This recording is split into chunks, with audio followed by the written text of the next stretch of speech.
এই ভিডিওতে আমরা ভ্যারিয়েবল ডিক্লারেশন বা ভ্যারিয়েবলের ভ্যালু অ্যাসাইনের অ্যাডভান্স পার্টটা দেখব। তো আমরা আবারও একটা নতুন ফাইল ক্রিয়েট করে নিই, যেটা 7 ডট আবারও ভ্যারিয়েবল, বাট এটা 2 নাম্বার ভিডিও, হ্যাঁ, ভ্যারিয়েবলের .c। তো আমরা অ্যাডভান্স কি শিখবো এখানে, ভালো করে খেয়াল করবেন। Hash include stdio.h void main, এতটুকু আমরা সবসময়ই লিখি, তাই না? এখন আমি ভ্যারিয়েবল ঘোষণা করতে চাচ্ছি ইন্টিজার টাইপের, ঠিক আছে, যেখানে ইন্টিজার সংখ্যা রাখবো কিন্তু 3টা। তাহলে আপনি বলতে পারেন ইন্ট এ, ইন্ট বি, তারপরে কি ইন্ট সি, এরকম আলাদা আলাদা, রাইট? মানে সবগুলো আলাদা আলাদা লাইনে করতে পারেন। বাট সি প্রোগ্রামিং এ একটা ফিচার আছে যেটাকে কমা অপারেটর বলা হয়। সেই ফিচার হচ্ছে যদি একই টাইপের জিনিস হয় তাহলে ওগুলাকে সিঙ্গেল লাইনে লিখতে পারবেন, ঠিক আছে? তো এই সূত্র অনুযায়ী বা এই ফর্মুলা অনুযায়ী আপনি এই 3টা ভেরিয়েবলকে ইন্ট এ, বি, সি এরকম ভাবে সেপারেট করতে পারবেন।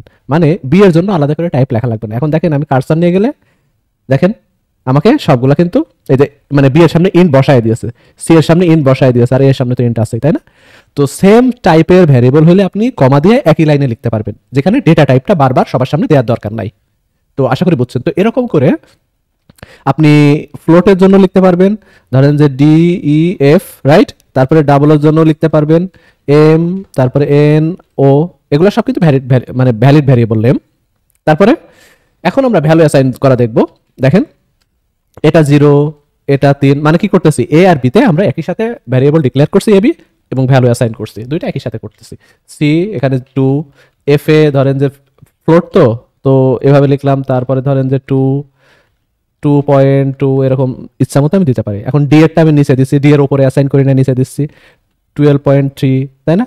এম এরটাও নিচে দিচ্ছি 12.3, কোনো প্রবলেম নাই।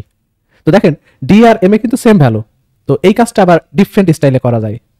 দেখেন একই ভ্যালু তো আমি করতে পারি কি D equal to M equal to 12.3, তার মানে 12.3 এম এ যাবে, এম এর ভ্যালু ডিতে যাবে, রাইট সাইড থেকে লেফটে এরকম করে অ্যাসাইন হবে, ঠিক আছে? তো এই কাজটাও কিন্তু করা যায়। তার মানে সেম ঘটনা একই লাইনে আনা যায়, এটা সি প্রোগ্রামিং সাপোর্ট করে। যেমন ভ্যারিয়েবল ডিক্লারেশন একই লাইনে করা যায় সেম টাইপগুলা, আবার অ্যাসাইন করার সময় যদি সেম ভ্যালু হয় তাহলে এরকম একই লাইনে সবগুলোকে অ্যাসাইন করা যায়, এটা পসিবল। আচ্ছা, এখন আমরা যেটা মূল টপিক সেটা হচ্ছে ভ্যারিয়েবলকে কেন ভ্যারিয়েবল বলা হয়, এটা আমরা শিখব। দেখেন অলরেডি আমরা মোটামুটি কাছাকাছি চলে আসছি। তো এখন আমরা একটা কাজ করব, প্রিন্ট এফ। আমরা জানি কোন একটা ইন্টিজার সংখ্যা প্রিন্ট করতে গেলে কি করতে হয়, ইন্টিজার সংখ্যার জন্য %d, রাইট? মানে ফরম্যাট স্পেসিফায়ারটা, তারপরে কমার পরে ওই ডেটাটা দিতে হয় যে ডেটাটা আমরা ওইখানে প্রিন্ট করতে চাচ্ছি। তো এখন আমি ডেটা এরকম করে দিতে পারি, বাট এখন কি করছি আমরা ভ্যারিয়েবলের কনসেপ্ট মানে শিখে ফেলছি।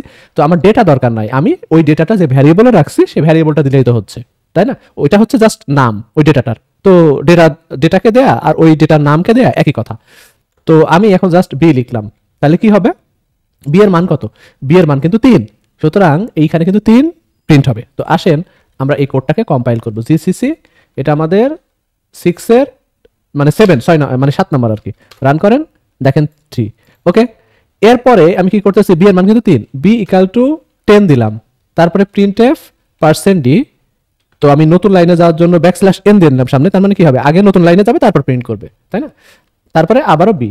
তো এখানে কি করছি, ঘটনা হচ্ছে বি এর যে মানটা ছিল সেই মানটাকে আমি রিপ্লেস করছি, তাই না? তো এটাকেই বলা হয় আসলে ভ্যারিয়েবল। ভ্যারিয়েবলের কনসেপ্ট এটা, যেটা হচ্ছে যার মান যে কোনো সময় পরিবর্তন করা যেতে পারে। তো বি এর মান আগে ছিল 3, এখন হচ্ছে 10, মানে এই লাইনটার পরে, মানে এই লাইন থেকে বি এর মান কিন্তু 10। তো আমি কোডকে যদি কম্পাইল করে রান করি, দেখবেন আগে বি এর মান ছিল 3, এখন হচ্ছে 10। তাহলে আশা করি বুঝছেন যে ভ্যারিয়েবলের কনসেপ্টটা কি। আর একই লাইনে যে ভ্যারিয়েবলগুলো ডিক্লেয়ার করা যায় এটা কিন্তু খুবই ইন্টারেস্টিং। এখানে আপনি কিন্তু এটা করতে পারবেন না, আপনি বলতে পারবেন না যে ডি ই এফ এদেরকে ওই উপরের লাইনে নিয়ে যাওয়া, উপরের লাইনে নিয়ে গেলে কিন্তু তারা ইন্টিজার হয়ে যাবে। তার মানে আপনি বলতে পারবেন না ফ্লোট টাইপের ভ্যারিয়েবল এবং ইন্টিজার টাইপের ভ্যারিয়েবল একই লাইনে ডিক্লেয়ার করা, এটা কিন্তু পসিবল না। দেখেন ইন্ট, ধরেন যে কি দিব, আমার নাম দিলাম মারুফ, ঠিক আছে, হোসাইন, এগুলা সব দিলাম। তারপর আপনি বললেন পরের যেটা দিব সেটা হচ্ছে ফ্লোট, না ফ্লোট না, ওরা যে লাইনে আছে ওটা সেই ডেটা টাইপের হবে, তার মানে মার্কসটা কিন্তু ইন্টিজার টাইপের। তো আশা করি বুঝছেন, তার মানে একই টাইপের ডেটাগুলো এক লাইনে নেওয়া যায়, যদি ডেটা টাইপ ভিন্ন হয়ে যায় তাহলে তাদেরকে আলাদা লাইনে নিতে হবে। তাহলে এই মার্কস যদি ফ্লোট হয় তাহলে অফকোর্স সেটা এই লাইনে আনতে হবে, আলাদা লাইনে। আর একটা কাজ করতে পারে, আপনি বলতে পারেন একই লাইনে শো করানোর জন্য, এটা একটা জাস্ট হ্যাক আর কি, যেটা খুব বেশি সুন্দর দেখায় না এবং কেউ করেও না ওইভাবে, সেটা কি আপনি এই নিচের লাইনটাকে উপরের পাশে নিয়ে যাইতে পারবেন।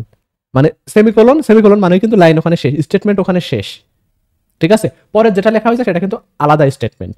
তো আলাদা আলাদা স্টেটমেন্টকে আপনি একই লাইনে জাস্ট দেখানোর জন্য নিতে পারেন, সেটা কোনো সমস্যা না, কিন্তু ওরা কিন্তু আলাদা স্টেটমেন্ট, ওরা একই লাইনে থাকলেও আলাদা আলাদা স্টেটমেন্ট সি প্রোগ্রামিংয়ে, কারণ সেমিকোলন দিয়ে স্টেটমেন্ট একটা করে শেষ হয়ে যায়, ঠিক আছে।